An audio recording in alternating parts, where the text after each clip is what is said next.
কত রকম মাছ আমরা দেখিনি। তো এগুলো তো স্রষ্টা বানিয়েছেন, না তো তিনি একরকমই বানাতেন, তার ইচ্ছেতে এগুলো হয়েছে। তো সেই জন্য আমরা মনে করি যে বিভিন্নতা থাকুক, সেই বিভিন্নতার মধ্যে যে ঐক্য এবং আমাদের গভীর জাতীয়তা বোধ, এটাই আমাদের কিন্তু এগিয়ে নিয়ে যাবে। এবং এটার পথ প্রদর্শক আমাদের সাহিত্য সম্রাট বঙ্কিমচন্দ্র চট্টোপাধ্যায়, যিনি প্রথম আমাদের বন্দে মাতরম এই মহামন্ত্র উপহার দিয়েছিলেন। এবং এই জাতীয়তাবাদী মন্ত্রই কিন্তু আমাদের সঞ্জীবিত করেছিল আমাদের স্বাধীনতা আন্দোলনে। এবং বন্দে মাতরম অর্থাৎ মাকে বন্দনা করা, দেশ মাতৃকাকে বন্দনা করা, বিশ্ব মাতাকে বা বসু মাতাকে বন্দনা করা। আমরা যদি মাকে বন্দনা করতে ভুলে যাই, আমরা কি করে এগোবো? কারণ মায়ের থেকেই তো আমাদের জন্ম।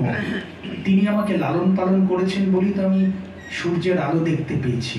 সুতরাং মাতৃশক্তির কাছে আমাদের নত যেন হতেই হবে। তো আমরা যখন কবিতা লিখতে পারি না, ঠিক মতো লেখা আসে না, আমরা কিন্তু ভেতরে ভেতরে কাঁদি এবং আমরা কিন্তু চোখ বুঝে সেই মাতৃশক্তির কাছেই নত যেন হই এবং তার কাছে আশীর্বাদ চেয়ে নিই। সুতরাং যখন দেখি যে নারীদের উপর বিভিন্নভাবে অত্যাচার হচ্ছে, তাদের সেই অবিচারকে ধামাচাপা দেওয়ার চেষ্টা করছে কিছু দুর্বৃত্ত, সমাজে যারা ক্ষমতার জোরে মাথায় চড়ে আছে, কিন্তু যাদের সত্যিকারের সেই যোগ্যতা নেই, সিস্টেমের জন্য তারা বসে গেছে সেই জায়গায়, আমরা তাদের ঘৃণা করি। তখন হ্যাঁ, বুদ্ধিজীবী তারা নয় আসলে। বুদ্ধিজীবীদের বিভিন্ন মোড়ক আছে। বুদ্ধিজীবী যারা বিক্রি হয়ে যায় তারা বুদ্ধিজীবী নয়। বুদ্ধিজীবী হচ্ছে একমাত্র সেই যে সত্য দ্রষ্টা, যে কোনো পরিস্থিতিতে আপনি দেখবেন কম্পাস সবসময় উত্তর দিক নির্দেশ করে। জলের যত গভীরে যাক, যেখানে যাক, উত্তর দিক, কি ঠিক বলছি তো? উত্তর দিক নির্দেশ করে।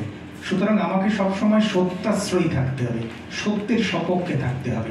আমি একটা পুরস্কার পাচ্ছি বলে আমি ঘুরে গেলাম, চুপ করে গেলাম, ঠিক আছে, তাহলে কিন্তু আমি আমার আদর্শ থেকে, আমার জায়গা থেকে আমি সরে যাব এবং তখন কিন্তু শিল্প আমার থেকে সরে যাবে। শিল্প হচ্ছে বড় অভিমানী, যে কতটা সত্যাশ্রয়ী, এই মুখে যা বলে সত্যি কি তাই, নাকি এটা তার অভিনয় আর বাদ বাকিটা সেই কিছু পাওয়ার জন্য বলছে। সুতরাং আমাদের কিন্তু এইটা মনে রাখতে হবে যে দু একটা মঞ্চ পেলাম কি পেলাম না, আমাকে দু একটা পুরস্কার পেলাম কি পেলাম না, এটা বড় কথা না, এটা ম্যাটার করে না। আসলে হচ্ছে মানুষের কাছে কি ভাবমূর্তি।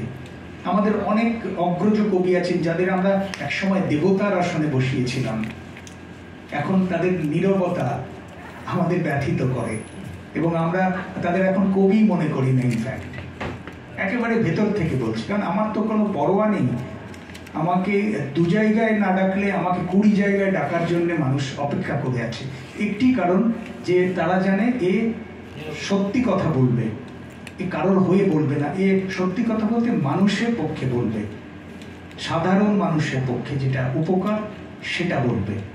সুতরাং আমার মনে হয় আমরা শিল্পী সাহিত্যিকরা সেটাই, এবং আমরা সাধনায় এগিয়ে যাই। আমাদের যদি সত্য দ্রষ্টা হয়ে এগোই তাহলে প্রতিবন্ধকতা হয়তো আসবে, কিন্তু আমরা জয়যুক্ত হব, এটা সুনিশ্চিত। আমি একটি দুটি ছোট্ট ছোট্ট, যেহেতু বর্ষা মঙ্গল, একটু দু একটি ছোট্ট কবিতা, ওই কথাটি বলবার জন্যই বারে বারে মাইক্রোফোনে আসছিলাম। কবিকে যখন পেয়েছি ছাড়বো না তার কবিতা ছাড়া।